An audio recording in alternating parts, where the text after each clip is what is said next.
Welcome to Handmade History.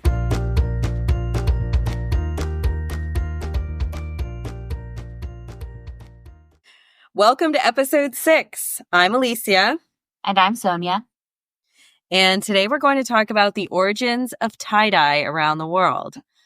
Sonia, when was the last time you tie-dyed? I think probably like middle school or high school. Used to do tie-dyeing t-shirts. A long time ago. Yeah. I tie-dyed at my kids' school last spring. It's like a spring activity that they do there. It was super fun.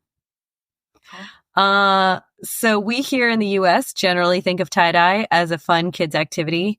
It's messy, colorful, very fun. It also generally has like hippie vibes because that is one time it became very popular in the U.S. Yep. And it can certainly be all those things, but tie-dye has a long history in other cultures where it is an elevated, sophisticated art. So today we're going to dive into these worldwide traditions, many of which are ongoing, and talk about some of the earliest examples of tie-dye. So before we begin, what is tie-dye? So tie-dye is a form of resist dyeing.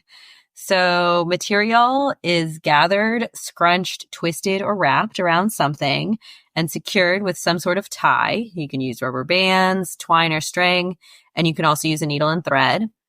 You can also clamp parts of the material between wooden blocks. And then the whole thing is dipped into dye. And the ties or the clamps, along with the folds and gathers, prevent dye from soaking into a portion of the material. So that material is left its natural color. And this creates stripes, dots, spirals, circles, fisheyes, squares, and many other effects. And the edges of the undyed portions can be softer or sharper depending on the technique. A closely related resist dyeing technique is called ikat, and that is when you tie-dye threads before they are woven. We'll include some cool examples of that today. There are other forms of resist dyeing, like batik, where you drip wax onto the fabric in a design, then dye the fabric, then remove the wax. And I've done this before. Have you ever done this, Sonia? I don't think so. It's really fun. You can make like all kinds of patterns and stuff and like pictures. We're not going to cover batik or other forms of resist dyeing today. That is another episode. Yeah. So let's dive in. I thought we would go continent by continent because there are tons of variations of tie-dye done all over the world. One researcher wrote, the techniques of tie and dye, which it's also called, have been practiced at some time in history by almost every country in the world. And this is by no means a comprehensive list. There are many other examples of tie-dye. I just chose the ones that were notable, interesting, widely spread, or just more researched. So there are lots and lots of traditions of this craft. So let's start in Asia. First, we will talk about shibori. So this is a quote from Yoshiko Iwamoto Wada. The practice of shibori seems to be an instinctive human activity that has arisen spontaneously in many different cultures. One quick note.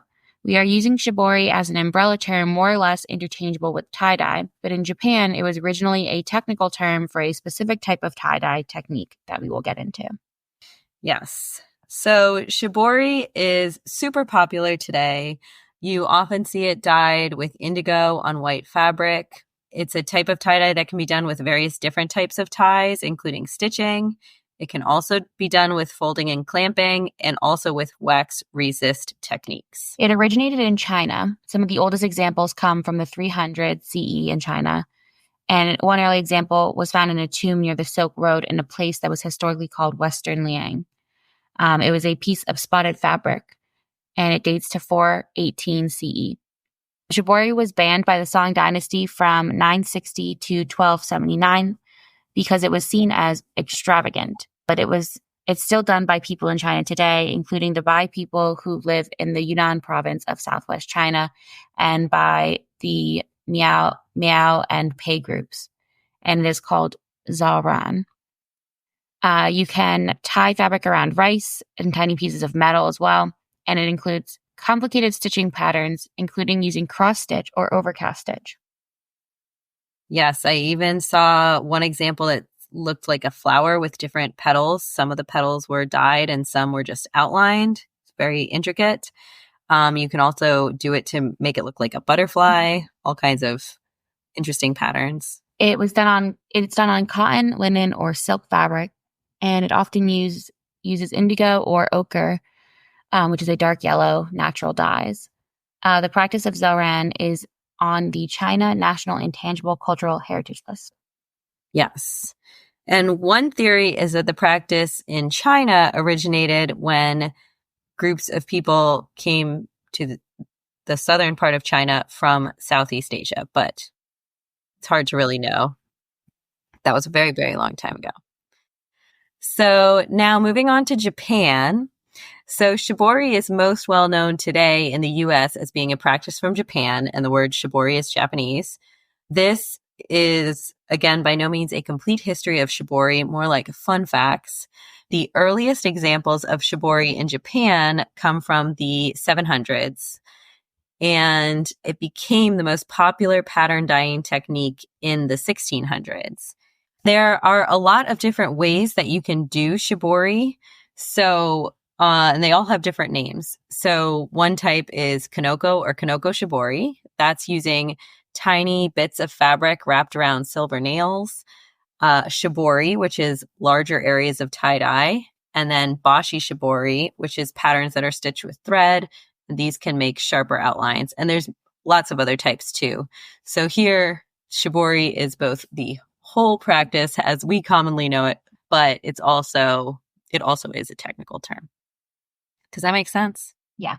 So depending on which class you were in Japan, you could use it for different fabrics. So peasants would dye hemp using shibori techniques.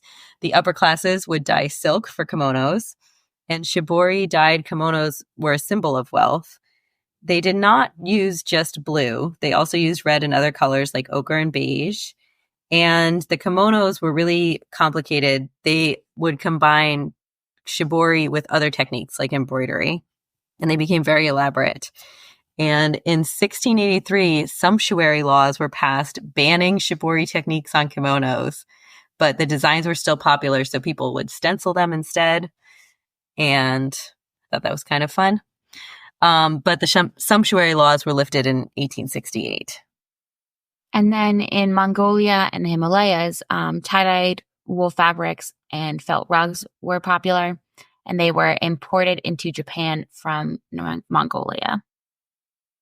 Yes, so lots of like moving around of techniques and actual products, handmade things. Pretty interesting. Moving on to Southeast Asia. So in Indonesia, the rulers of the Indonesian islands imported ikat fabrics from India. These were called patola, and they came from a region called Patan in Western India. And then the people in Indonesia began to make their own, and two types that are made there are called kembangan and teratik.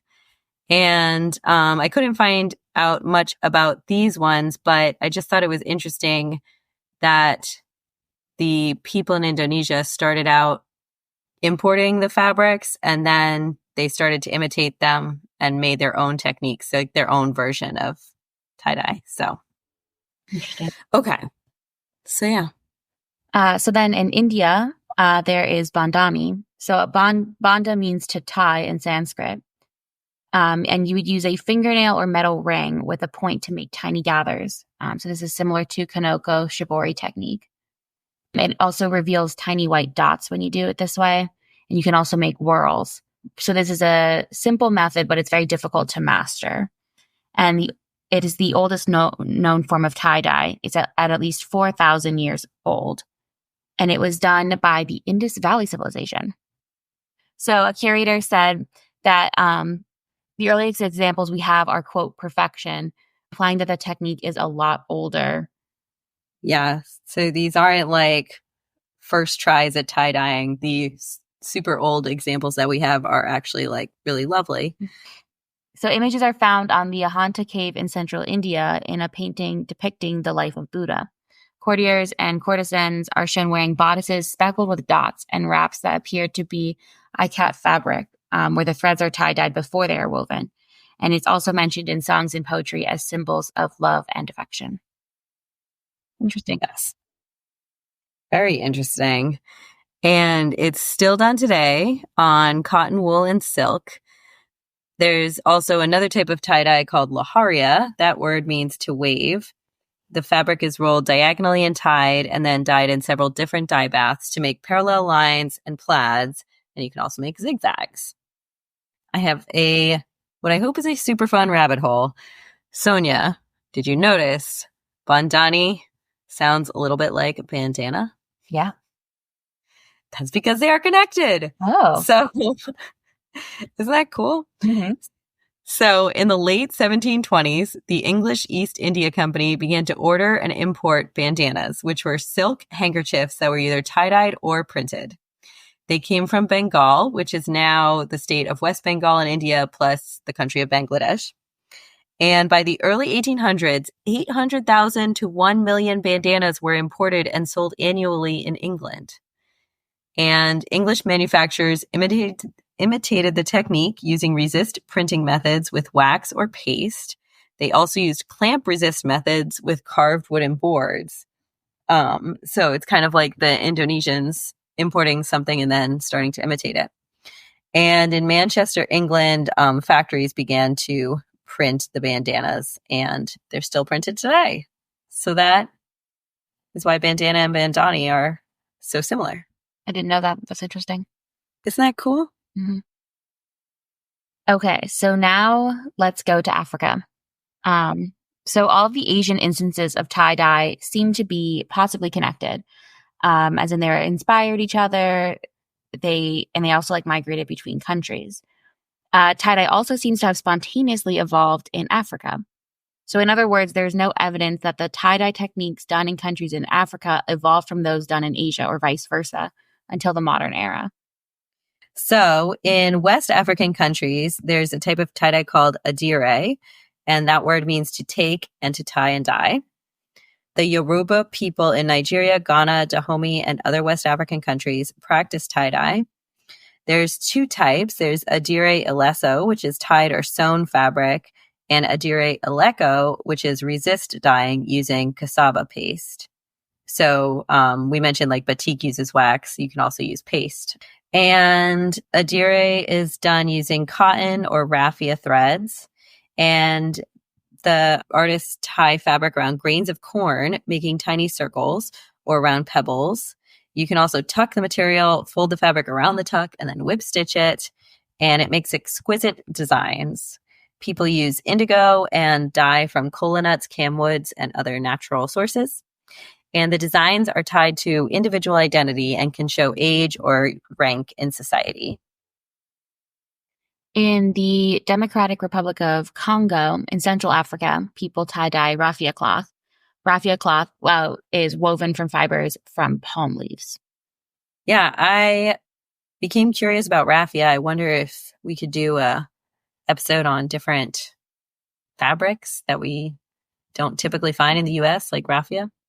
So moving on to the Americas. So here we have more spontaneous invention. In South America, the tie-dye there is called amarra, and amarras means ties in Spanish.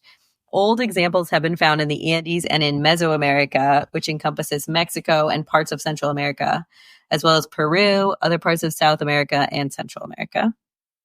I read a survey of 20 pieces found in Chile, dyed with amarras, and some were made using ikat. And it included designs with lines, circles, and four-sided figures. And these examples were preserved because the Atacama, which is in the northern part of Chile, is a desert. So we lucked out.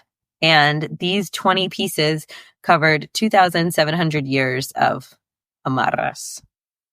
The earliest was from 1500 BCE. Wraps of yarn that had been tie-dyed were used to decorate a mummy's turban. And another example was a belt, which was gathered threads which had been tie-dyed, red, blue, and yellow from around 900 to 1200 CE. Tunics and ponchos were also found. A poncho with a horizontal white stripe, bright red dye from 800 to 1000 CE, and a tunic with a serpent-like figure which was done using another technique, decorated with squares with dots in the center that was tie-dyed red and blue from the year 600. And other fragments were found in white, blue, red, green, and yellow ochre. Yes. So it was really cool seeing all those different pieces of clothing. So now we're moving a little bit further north to the Aztecs in Mexico and the surrounding area. And this research comes from a paper that Patricia Reef Anawalt did, which was an analysis of the Nahuatl words used for a particular kind of cape, which was tie-dyed. So tie-dyed capes appear in written records and drawings depicting pre-Columbian society, and they appear in Spanish records of these people. And Nahuatl was the language that Aztec people spoke at the time of the conquistadors and the time when all these records were being written by Spaniards, and it is still spoken today by indigenous people. This was an interesting paper because it shows how research can be done when it's difficult or impossible to find fragments of fabric, which biodegrade so easily. So like the 20 articles of clothing in Chile, I think are really rare. And so this researcher was studying a record written by a Spanish friar, Fray Bernardino de Sahagún. And Sahagún was a missionary, but he learned Nahuatl and recorded a lot about the people of quote unquote New Spain, aka Mexico and the surrounding area. And he also, crucially, employed indigenous artists to illustrate his records. So this study did not rely, though, on Sahagún's descriptions of the cloaks. The researcher, Anawalt, quote, said, "These sources are meticulous and careful only regarding categories of phenomena that they consider to be important. Details of clothing and of the technology of weaving were less significant to the friar, and hence his Spanish paraphrasing was correspondingly careless." Yes, so basically she wrote that Sahagún did not do a good job of describing these cloaks. He got completely wrong. And she said it was because he didn't care. I also thought maybe he might not have had the textile know-how, textile knowledge. Yeah. Luckily, illustrators cared a lot about these cloaks and drew them in painstaking detail. Yes. Thanks to these indigenous illustrators, we know about these very special capes, which are called blue knotted capes. They're in Nahuatl, it is called Si Hualpili Tilmati. And this name refers to the tie-dyeing process. The capes were worn by gods and rulers. Hernan Cortez also received one. Warriors received them after capturing someone in battle, and they were given as gifts. And they were dyed using a technique similar to a shibori technique called Yokobiki Kinoko, which means square ring dot. And that is exactly what the pattern looks like. You can see it clearly in the illustrations. It's a square with a white square with a white dot, and then the dye goes around and in between. This is an example of a naming convention called technology naming, where you name the fabric after the way that it is made. So here's another example of a name that I will then break down. It's Ixnextlalquiloli, and that means painted cloak. So by talking with native speakers of Nahuatl, the writer of this paper was able to parse this word. So Ix means on the surface. Nex means ash, which was used as ink. And Tlaquiloli means writing or painting. So this shows how this painted cloak was made. There were also words or names that refer to tie-dyed threads. So the Nahuatl word for that would be Netlalpili Ixtlapaltitl. And so then working backwards, you can figure out from the names of fabric or cloaks, which were recorded in writings, how people dyed the cloth. So for example, tsika means to stuff tightly into a container. So when the fabric was called tsika, it referred to a method where the fabric was rolled and knotted and like really tightly wound up and then dyed in indigo and then unrolled to make stripes. And lastly, we're going to look at tie-dye in the United States. It originally became popular in the early 1900s. There was an article in The Craftsman, which was a magazine of the arts and crafts movement by Charles Pellew. The arts and crafts movement had a quote, reverence for handiwork. Another article was in Harper's Bazaar by the founder of the Campfire Girls, Adelia B. Beard, which largely treated tie-dye as magical and intuitive instead of a highly developed and honed art form. RIT dye, invented in 1916, helped popularize tie-dye, which made it possible to do at home. And it was embraced and emblematic of the hippie movement in the 60s and 70s. And there was a resurgence during the pandemic. Yes. We have to thank the pandemic for a resurgence of a lot of things. Mm-hmm. I also did it during the pandemic with my kids. We had Easter egg dyes, but there were no white eggs. So we used them to tie-dye t-shirts. But it didn't work. It just washed right out. Mm-hmm. Sonia, thoughts on tie-dye? Does this make you want to try it again? Yeah, it does. I think it's cool. Yeah, I always think of it from my own experience as, just sort of like a craft you do on a more like amateur level. But in hearing all the history, it's like it was done for very wealthy people and like very important people. And it's this really like intricate handmade designs and everything that are really cool. So yeah, I think we get kind of like one view of it. Yes. Because in the US, I think tie-dye is seen as very casual. Yeah, and the manufacturer, like the tie-dye, that's not truly like when you just buy a tie-dye t-shirt. Yeah. At a store, it's just like always one spiral design, and it's kind of just like very bright colors and kind of just, like very, very casual. But there's like obviously these really beautiful designs you can make. Yeah. Yeah. And it's not viewed the same way in other places. Mm-hmm. And it wasn't always casual. Yeah. Yeah. We should tie-dye. Yeah, we should. We should actually tie-dye because you can just, it's pretty low, like materials, low overhead for materials. Just need some RIT dye. Mm-hmm. I thought that paper about the Nahuatl, about analyzing Nahuatl was so interesting because it was an old paper too. It was from the 90s, or relatively old, but I feel like it is a technique that could be used in like looking at the history of a lot of handicrafts. Mm-hmm. Yeah, I think I didn't think about how much rare it must be to find fabrics like that, right?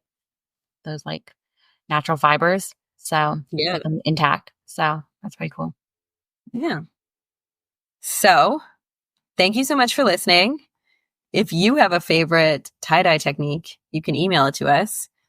Or if you want to email us ideas for our next show, comments, feedback, you can email us at handmadehistoryhosts, that's HOSTS @gmail.com. You can also find us on Instagram at Handmade History Podcast. And thanks so much for listening. Thank you.